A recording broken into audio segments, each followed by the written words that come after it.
ನಮಸ್ಕಾರ ಸ್ನೇಹಿತರೆ, ಇವತ್ತು ನಾನು ನಿಮ್ಮ ಮುಂದೆ ನಿಂತಿರುವುದು ಕೇವಲ ವಿಡಿಯೋ ಮಾಡಕ್ಕಲ್ಲ, ನಮ್ಮ ಜನರ ಪರವಾಗಿ, ನಮ್ಮ ಅನ್ನದಾತರ ಪರವಾಗಿ ವ್ಯವಸ್ಥೆಯನ್ನು ಪ್ರಶ್ನೆ ಮಾಡೋಕೆ.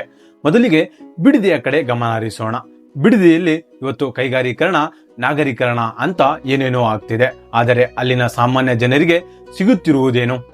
ಮಾಲಿನ್ಯ, ಕಲುಷಿತ ನೀರು ಮತ್ತು ವಾಸಿಸಲು ಯೋಗ್ಯವಲ್ಲದ ವಾತಾವರಣ.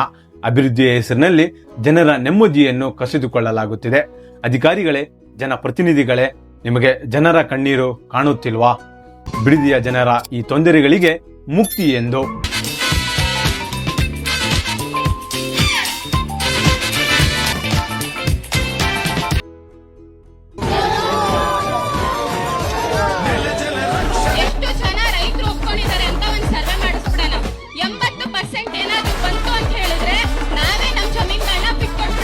ಸಮಾಧಿ ಮೇಲೆ ನಾವು ಬೆಳೆ ಬೆಳಿತೀವಿ.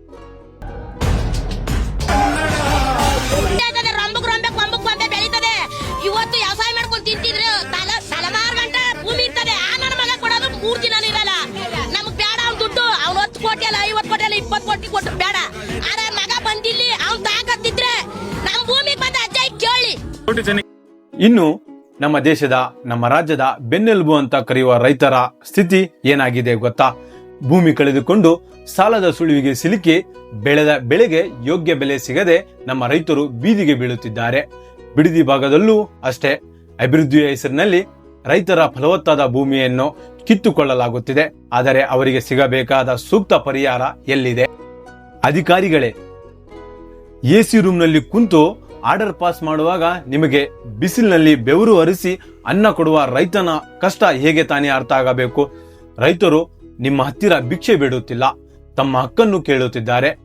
ಪ್ರಕೃತಿಯ ವಿಕೋಪ ಒಂದೆಡೆ ಆದರೆ ನಿಮ್ಮ ಈ ಆಡಳಿತದ ನಿರ್ಲಕ್ಷ್ಯ ಇನ್ನೊಂದೆಡೆ. ರೈತನನ್ನು ಜೀವಂತವಾಗಿ ಕೊಲ್ಲುತ್ತಿದ್ದೀರಾ. ಇದಕ್ಕೆ ಯಾರು ಹೊಣೆ? ಸ್ನೇಹಿತರೆ, ಕೇವಲ ಬಿಡದಿ ಮಾತ್ರವಲ್ಲ, ನಮ್ಮ ಕಲ್ಯಾಣ ಕರ್ನಾಟಕದ ಕಡೆ ಒಮ್ಮೆ ಕಣ್ಣು ಹಾಯಿಸಿ. ಕಲ್ಯಾಣ ಕರ್ನಾಟಕಕ್ಕೆ ಸಂವಿಧಾನದ 371J ವಿಶೇಷ ಸ್ಥಾನಮಾನ ಸಿಕ್ಕಿ ವರ್ಷಗಳೇ ಕಳೆದಿವೆ. ಆದರೂ ಇವತ್ತಿಗೂ ನಮ್ಮ ಕಲ್ಯಾಣ ಕರ್ನಾಟಕಕ್ಕೆ ಸಿಗಬೇಕಾದ ನ್ಯಾಯಬದ್ಧ ಹಕ್ಕುಗಳು ಸಿಗುತ್ತಿಲ್ಲ.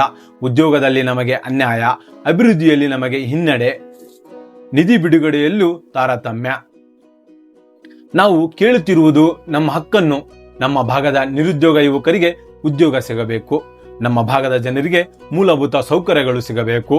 ಕಲ್ಯಾಣ ಕರ್ನಾಟಕದ ಕಡೆಗೆ ಸರ್ಕಾರ ಯಾಕೆ ಇಷ್ಟೊಂದು ಸಾಫ್ಟ್ ಕಾರ್ನರ್ ತೋರಿಸುತ್ತಿಲ್ಲ? ನಮ್ಮ ಹಕ್ಕುಗಳು ಕಸಿದುಕೊಳ್ಳಲು ನಾವೇನು ಈ ರಾಜ್ಯದ ಜನರಲ್ವಾ?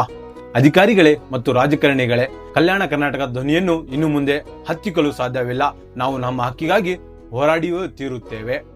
ಸ್ನೇಹಿತರೆ, ನಾವು ಕೇವಲ ವೋಟ್ ಹಾಕುವ ಯಂತ್ರಗಳಲ್ಲ, ಪ್ರಶ್ನೆ ಮಾಡುವ ಧೈರ್ಯ ನಮಗಿರಬೇಕು.